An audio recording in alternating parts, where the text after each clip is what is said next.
Okey, baiklah. Selamat petang semua. Hari ini kita akan sambung apa yang kita dah belajar minggu lepas. Masih lagi dalam bab 5.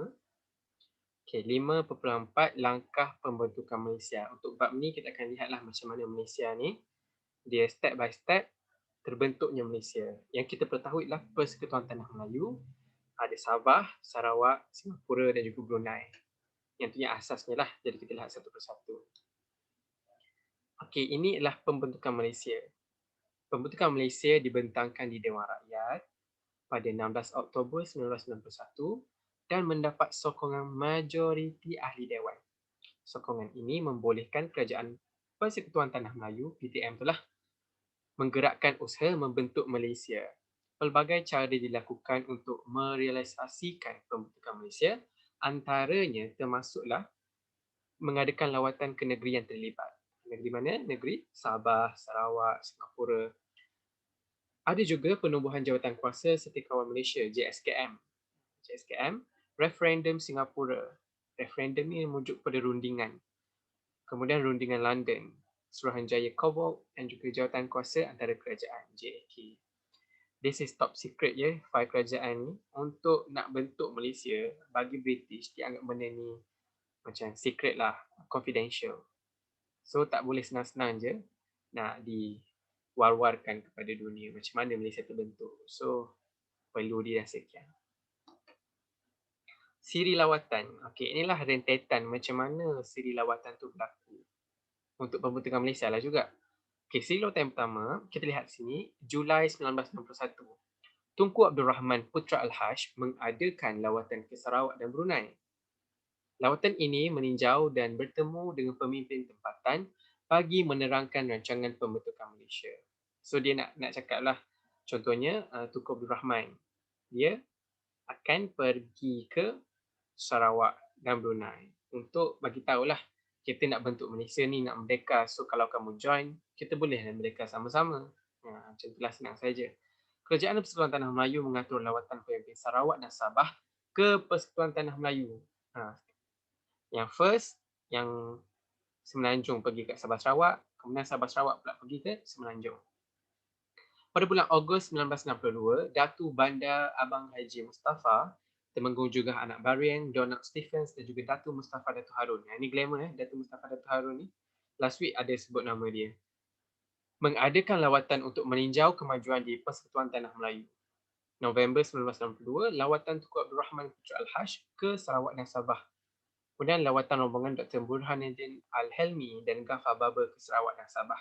Lawatan ini menunjukkan terdapat kesepakatan dalam kalangan ahli politik di Tanah Melayu untuk menjelaskan gambaran sebenar tentang rancangan Malaysia kepada penduduk Sarawak dan Sabah.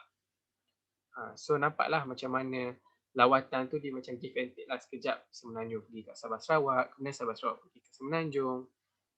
Dan banyaklah rentetan untuk pembentukan Malaysia. Okey, ini adalah JSKM.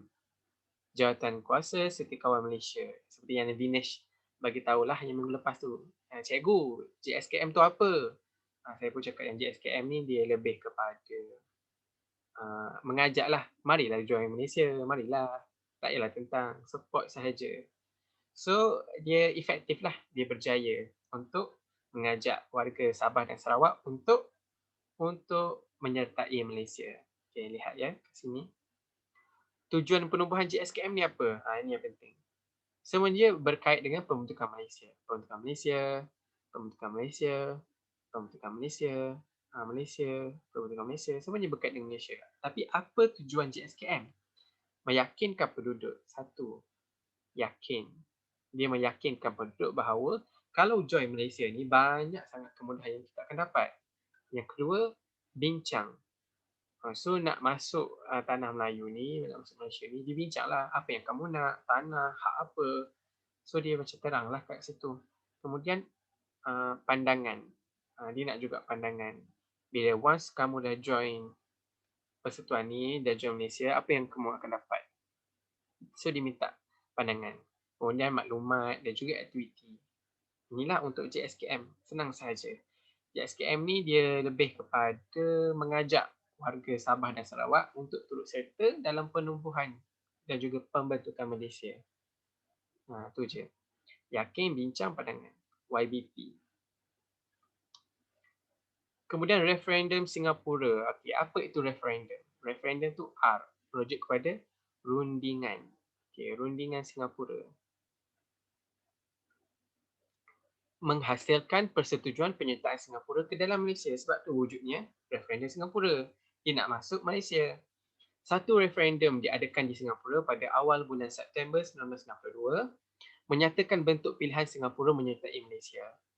Keputusan referendum mendapati rakyat Singapura bersetuju untuk bergabung membentuk Malaysia seperti syarat yang ditetapkan oleh Kerajaan Singapura dan Persekutuan Tanah Melayu. Keputusan ini membolehkan Singapura menyertai Malaysia. Okey, sekarang apa yang kamu perlu tahu? Singapura, dia nak join Malaysia. Betul Betul. Melalui referendum Singapura. Referendum Singapura. So, apa yang Singapura akan dapat kalau dia join Malaysia? Okey, jawapan dia adalah dia dapat hak. Hak dari segi sosial dan juga politik. Sebab apa? Once dia masuk Malaysia, dia boleh bertanding lah untuk parlimen. Ada kerusi, ada jumlah kerusi yang ditentukan untuk Singapura. Sama juga dengan Sabah dan Sarawak. Kemudian kita pergi yang seterusnya pula, Rundingan London. Rundingan London ni pada tahun 1961 berhubung dengan pembentukan Malaysia diadakan di London antara kerajaan Persekutuan Tanah Melayu dengan kerajaan British. Di antara PTM plus British untuk Rundingan London. Apa tujuan dia? Tujuan dia untuk meninjau reaksi penduduk di Sarawak dan Sabah. So bila buat rundingan kat London ni, dia ada satu pertubuhan yang wujud iaitu Suruhanjaya Cobalt. Ini Suruhanjaya Cobalt. Bila PTM dia pergi ke London, dia buat rundingan, British cakap, okey, hang nak merdeka sangat kan? Apa kata kita tubuhkan Suruhanjaya Cobalt? Kita nak lihat sama ada penduduk di Sabah dan Sarawak nak join Malaysia ataupun tak. So kita lihat ya, Suruhanjaya Cobalt mengandungi wakil yang dilantik oleh kerajaan British dan Persekutuan Tanah Melayu. Lord Cobalt dilantik menjadi pengerusi. Ini atas sekali. Yang kedua dia lah ahli-ahli dia terdiri daripada Sir Anthony Abell, Sir David Watterson, Muhammad Ghazali Shafi'i dan Wong Pony. Suruhanjaya ini melawat 35 pusat lawatan, iaitu 20 pusat lawatan di Sarawak dan 15 pusat lawatan di Sabah. Menjelang bulan Jun 1962, Suruhanjaya Cobalt menyerahkan laporan kepada Kerajaan British dan Persekutuan Tanah Melayu. Antara laporan tersebut termasuklah, apa termasuk dia? Menyatakan 2/3 penduduk menyokong pembentukan Malaysia. 2/3 setuju untuk join Malaysia. Ini yang Cobalt tentukan. Dia tinjau, dia nak lihat ramai mana orang nak join Malaysia. Cobalt mengensyurkan agar Perlembagaan Persekutuan Tanah Melayu 1997 dijadikan asas perlembagaan persekutuan yang baru. Kemudian mencadangkan kuasa autonomi dan jaminan khas diberi kepada Sarawak dan Sabah yang tidak boleh dipinda atau dibatalkan oleh kerajaan persekutuan tanpa mendapat persetujuan daripada kerajaan negeri. Kerajaan negeri berkenaan lah. Apa yang kena tahu? Kuasa autonomi ni sahaja. Autonomi. So itulah sahaja untuk Suruhanjaya Cobalt. Kalau ada soalan exam tanya, apakah fungsi Suruhanjaya Cobalt? Apa dalam kepala? 2/3. 2/3 penduduk menyokong pembentukan Malaysia. Kemudian negeri itu boleh membuat pemerintahan secara autonomi. Iaitu pemerintahan secara sendirilah. Tak perlu termaktub pada mana-mana pihak. Itulah pentadbiran sendiri. Kemudian ni ialah geng-geng Cobalt lah ni. Dari kiri Muhammad Ghazali Shafi'i, yang ni Wong Pony, Lord Cobalt. Tinggi Lord Cobalt. Sir David Watterson dan Sir Anthony Abell. Ini adalah Suruhanjaya Cobalt. Seterusnya kita lihat kepada jawatan kuasa antara kerajaan. So bila dah ada British dengan Persekutuan Tanah Melayu ni, dia wujudkan Intergovernmental Committee. Inilah jawatan kuasa antara kerajaan ni lah, yang melibatkan Tanah Melayu, Sabah, Sarawak. Apa yang kamu tahu jawatan kuasa ini? Pertama sekali ialah atas dia Lord Lansdowne, Menteri Tanah Jajahan. Bawah dia adalah Timbalan Pengerusi Tun Abdul Razak Hussein. Wakil Sarawak dengan Sabah ni sama saja. Saya tulis Sarawak, Sabah. Wakil dia KS, Ketua Setiausaha PN Peguam Negeri, Setiausaha Kewangan dan Datu Bandar. Ni saja. Kemudian JAK. JAK mempunyai 5 jawatankuasa kecil, iaitu Perlembagaan, Kewangan, Perkhidmatan Awam, Perundangan dan juga Organisasi Jabatan. Ada tu orang kongsi cakap, ingat tak PKP apa? PKP apa? PKP apa? Untuk 5 jawatankuasa antara kerajaan. So P yang pertama, Perlembagaan. K, Kewangan. And then PA ni lah Perkhidmatan Awam. P ni Perundangan. Kemudian O, Organisasi Jabatan. So kalau kita apa 5 jawatankuasa kecil dalam JAK. Mungkin dia boleh tanya dalam soalan subjektif. So list down. Ada 5. Terus je PKP apa? Bolehlah tu. Apa? Cukup semua. Kemudian Islam ialah agama Persekutuan Malaysia tetapi dikecualikan kepada Sarawak dan Sabah. Bahasa Melayu ialah bahasa rasmi Persekutuan Malaysia tetapi bahasa Inggeris juga digunakan sebagai bahasa rasmi di Sarawak dan Sabah. Okay, make sense? Sistem pendidikan dikekalkan di bawah kawalan Kerajaan Persekutuan kecuali di Sarawak dan Sabah. Sistem pendidikan di Sabah dan Sarawak kekal di bawah kawalan Kerajaan Negeri sehingga Majlis Negeri membuat pindaan. Dalam Parlimen Malaysia, sebanyak 24 kerusi hendaklah diperuntukkan kepada Sarawak. Sarawak, 24 kerusi. And then 16 kerusi kepada Sabah, 15 kerusi kepada Singapura. Okay. Kuasa imigresen terletak di bawah Kerajaan Persekutuan tetapi Sarawak dan Sabah diberi kuasa tersendiri untuk mengendalikan hal ehwal imigresen.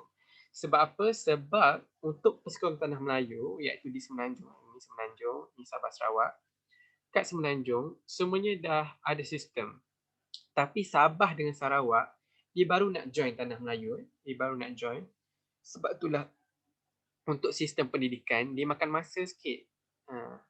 Dia makan masa untuk buat pemindaan. So, sebab tu dia berbeza sikit cara pentadbiran di Sabah dan Sarawak. Okay, nanti kita lihat macam mana. Kemudian Perjanjian Julai 1963. Okay, ada apa ni sebenarnya? Kalau ikutkan, Malaysia merdeka 31 Ogos 1957. Tapi intipati ni dia cakap, Perjanjian Malaysia termasuklah tarikh pembentukan Malaysia adalah pada 31 Ogos 1963. Pembentukan Malaysia. Tapi bukankah kita merdeka 31 Ogos 1957? Sebab apa? Sebab tu ni yang merdeka hanya di Persekutuan Tanah Melayu sahaja, di Semenanjung sahaja. Sabah, Sarawak dengan Singapura dia tak ada terikat mana-mana lagi. Sebab itulah Tukar Pengalaman di-invite yang ni untuk join membentuk Malaysia. Sarawak, Sabah dan Singapura akan menjadi ahli dalam Persekutuan Malaysia bersama-sama Persekutuan Tanah Melayu. Yang inilah. Kemudian kerajaan British akan mengiktiraf kedaulatan Sarawak, Sabah dan Singapura dalam Malaysia, memberikan kelebihan kepada Sarawak dan Sabah, menubuhkan kabinet negeri, memperuntukkan tempoh masa peralihan macam tadi tu pendidikan tu. Okay, bila dah nak masuk Malaysia, silibus pendidikan pun nak seragam lah. Dia tak boleh on the spot, terus nak ikut semua. Dia perlu take step by step. That's why dia ada masa peralihan. Contohnya dalam bidang pentadbiran awam serta pendidikan pada Sarawak dan Sabah. Yes. Kerusi Parlimen diberikan kepada Singapura sebanyak 15 kerusi, Sarawak 24 kerusi dan Sabah 16 kerusi. Penduduk Bumiputera di Sarawak dan Sabah mendapat pengiktirafan sama seperti orang Melayu dalam Perlembagaan Persekutuan. Bumiputera. Contohnya nak masuk UiTM. So, siapa yang kaum Kadazan, Iban, Dusun dan sebagainya, dia ada hak untuk masuk UiTM sebab dia ada pengiktirafan sama seperti orang Melayu. Okay. Misi Pertubuhan Bangsa-Bangsa Bersatu. Okey. Sebab apa dikaitkan PBB dengan pembentukan Malaysia? Sebab dia satu sahaja. Indonesia, dia buat bantahan terhadap pembentukan Malaysia. Kenapa? Kenapa dia nak bantah pembentukan Malaysia? Kenapa tak puas hati? Dia ada banyak sebab dia. Sebab tu ditubuhkan UNMM. untuk menilai, kena buat laporan pula. Jadi kita lihat macam mana konflik Indonesia tu. Peristiwa Pengisytiharan Malaysia. Malaysia diisytiharkan pada 16 September 1963. Istiadat pengisytiharan diadakan serentak di Kuala Lumpur, Sarawak dan Sabah. Maksudnya di KL dan di Sarawak. Serentak. Okay. Konfrontasi. Tadi kita dah pergi 54, 55, sekarang 56. Konfrontasi. Konfrontasi dan juga usaha untuk menangani. Sebab apa Indonesia ni? Indonesia ni pada awal dia tak tentang pun pembentukan Malaysia. Tapi selepas pemberontakan Brunei, Tunku Abdul Rahman dia buat statement bahawa Indonesia dia terlibat membantu pemberontakan. Parti Komunis Indonesia menggunakan kesempatan ini untuk menyelar rancangan Malaysia sebagai penulisan dasar neokolonialisme yang dirancang oleh kerajaan British. Indonesia dia tak puas hati dengan Malaysia sebab dia anggap Malaysia ni di bawah British. So dia tak setujulah dengan penubuhan Malaysia ni. Dia anggap Indonesia ni sebagai sebuah negara yang mendapatkan kemerdekaan sendiri. So dia tak puas hatilah, dia tak suka. Ni adalah konfrontasi. Apa yang kamu ingat ni, Ganyang Malaysia. 20 Januari 1993 ni dia buat gerakan Ganyang Malaysia. Kerja nak ganyang je. Tentera Indonesia melancarkan serangan gerila di Sarawak. Nanti kita lihat kronologi dia macam mana. Pendaratan gerila di Johor. Putus hubungan. Pada 20 Januari 1993, Dr. Subandrio, Menteri Luar Indonesia mengumumkan dasar konfrontasi terhadap Malaysia dengan alasan mengancam kedudukan Indonesia. Tiba Menteri Luar Indonesia dia cakap wujudnya Malaysia ni mengancam Indonesia. Kemudian buat drama sinetron dia, putus hubungan. Okay. Ini adalah kronologi dia. Tindakan terawal berlaku apabila pendaratan tentera dan separuh tentera Indonesia di Tebedu Sarawak. Yang inilah kalau kita lihat ya, gerila di Sarawak. Pada 29 Disember berlaku peristiwa terbalas tembakan antara tentera Malaysia dengan Indonesia. Okay. Hang tembak aku tembak hang. Duk menembak je kerja. Pada 2 September berlaku peristiwa pendaratan seramai 30 orang gerila Indonesia di Labis, Johor. Gerakan Indonesia yang masuk ke Johor ditahan oleh pasukan tentera Malaysia. Dr. Ismail Abdul Rahman membawa isu serangan ini ke dalam Majlis Keselamatan PBB.